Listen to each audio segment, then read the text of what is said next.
ፊልማችን የሚጀምረው ኖሪ ድመት እያለ ምታታው ኃይሏን ስታውቅ ነው።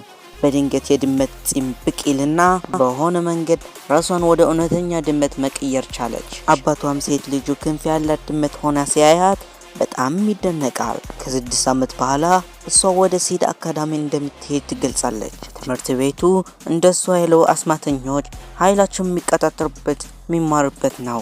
ይህ በእንዲህ እንዳለ የሬኒ ጓደኛ ሬና በጣም ኃይለኛ ፓወር አላት። እሱም ኃይሏ እሳትን መቆጣጠር ነው። እናም ኑሪ ችሎቷን መቆጣጠር አቅቷት ይመስላል። እሷን ግን ወደ ድመት መቀየር ትችላለች። ነገር ግን ባለ ትልቅ ጅራትና የካንጋሮ ቅርጽ ነበራት። ታሪኩ ስናሳጥረው ተማሪዎች ወንድና ሴት በመንገድ ላይ ይገናኛሉ። አካዳሚው በጫካ ውስጥ እንደሚገኝ በሚናገረው ስክሪ አቀባበል ይደረግባቸዋል። መንገዳቸው እየቀጠሉ እያለ ኑሪ ከአንድ ተማሪ መቀራረብ ትጀምራለች።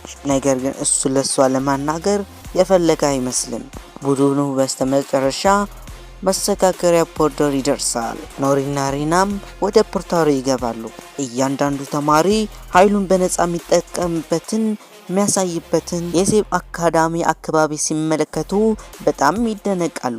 የአካዳሚ ርዕሰ መምህር የሆኑትም ራይክ ሲንገርም ሞቅ ያለ አቀባበል አድርግላቸዋል። በሴድዊ አስማታቸው ለማዳበር እንደሚሰነጥኑ ትነግራቸዋለች። ሴት ልጆችን በየችሎታቸው ወደ 5 ቡድን እንደምትከፋፍላቸው ትነግራቸዋለች። እነሱም ፈዚዝ ማለትም ከእንስሳት የሚገባቡ፣ ፍሪክረንስ አንድ ነገር ወደ እነሱ መጎተት የሚችል፣ ፍሌርስ እሳትን የሚቆጣጠሩ፣ ፍሌርስ መብረር የሚችሉ፣ የስተመጨረሻ ፍሌር በፈቃዳቸው ወደ ማንኛው እንስሳ መቀየር የሚችሉ አቅም አላቸው። ነገር ግን ተማሪዎቹ የክብር ደረጃውን ለመቀላቀል ብቁ እንደሆኑ ለመለየት ፈተና መውሰድ እንዳለባቸው አክላ ተናገረች። የፍሌር እጆች ከሩቅ ሻማ እንዲያበሩ ይጠበቅባቸዋል። እናም ከእሳት ይልቅም ጭስን ከሚያወጣው ኤሌክትሪክ ውጪ ያንዳንድ ተማሪ ካለ ችግር ፈተናውን ያልፋል። የመጨረሻ ተራ የሪናውና እሷ በአግባቡ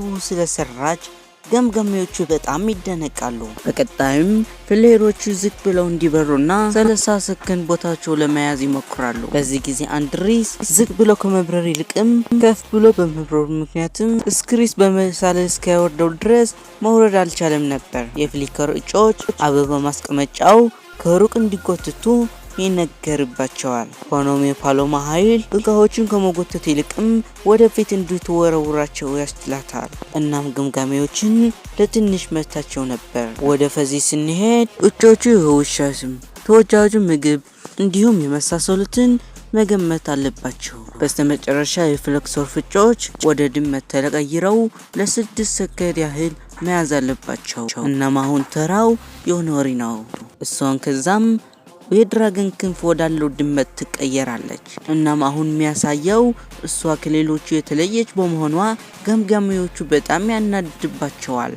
እያንዳንዱን ተማሪ ከተገመገመ በኋላ የፈተና ውጤት እንዲያው ይፈቀድላቸዋል። ሪና የፍሌርስ የክብር ቦታ ስትገባ፣ ዩሪ ደግሞ የዩዲኤን ክፍል ተቀላቅላለች። ይሄን ተገልብጦ አስማትን ያሳያል። የሴት ተማሪዎች በህንፃው ላይ ይለማመዳሉ፣ ዩኒፎርምም ይሰጣቸዋል። ነገር ግን ዩዲኤሞች ከመሬት በታች ባለው ቋትም የሚማሩበትን እውነታ መቀበል አለባቸው። በመቀጠል በምደባ የወደቁ ተማሪዎች ዩሪንም ጨምሮ ወደ ዩዲኤም ክላስ እንደተላኩ እንመለከታለን። በፈተናው ወቅት ጎበዝ እንደነበረች በማሰብ አሁንም እውነታን መቀበል አልቻለችም። አስማትን ከመለማመድ ይልቅም አስማታቸው እስከሚያልቅ ድረስ ውጤታማ እንዲሆኑ እንደ ሂሳብ አይነት ትምህርት በስክሪፕት ይማራሉ። እናም ወይዘሮ ኔስትሪንገር ይመጡና ዩዲኤሞች መማር ማይችሉ ለሰው ልጆችን ስጋት ስለሚሆኑ ዩዲኤሞች ትርምስና ውድመት ለሚያስከትል ለጥል አስማት መጋለጣቸውን ለዩዲኤሞች ታስረዳቸዋለች።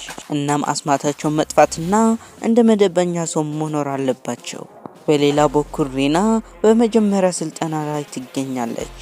መምህሯን ከእያንዳንዱ ተሰጥኦ 2 ምርጥ ተማሪዎችን ትምህርት ቤቱ በሴግማት በመወከል እንደሚመረጡት ትነግራቸዋለች። የጨዋታው አሸናፊም በመጪው ዓመት ላይ የመስራቶች ቀን ተሰጥኦ ያቀርባል። ከዛም የእሳቱ ኃይላን ለማዳበር ሪና ኃይላን ተጠቅማ ፈንዲሻን ስራ ተነግራለች። እሷን ተዘናግታለችና ፈንዲሻውን ከመጠን በላይ ታሳረዋለች። ይህም ክስተት መምህሯን ያናዳታል። ይሄ ልብ አንጠልጣይ ፊልም በሁለት ፓርቲ ተቆርጦ ቀርቦላችኋል። የቀጣይ ቪዲዮ እንሰራላችሁ ከፈለጋችሁ ሀሳባችሁን በኮሜንት ጻፉልኝ። ቪዲዮ እንደተመቻችሁ አልጠራጠርም። ቪዲዮን ላይክ፣ ቻናሉን ሰብስክራይብ በማድረግ ለኔ ትልቅ ደገፍ ይሆንኛል። በቀጣይ ቪዲዮ እስከምንገናኝ ድረስ ይመቻችሁ።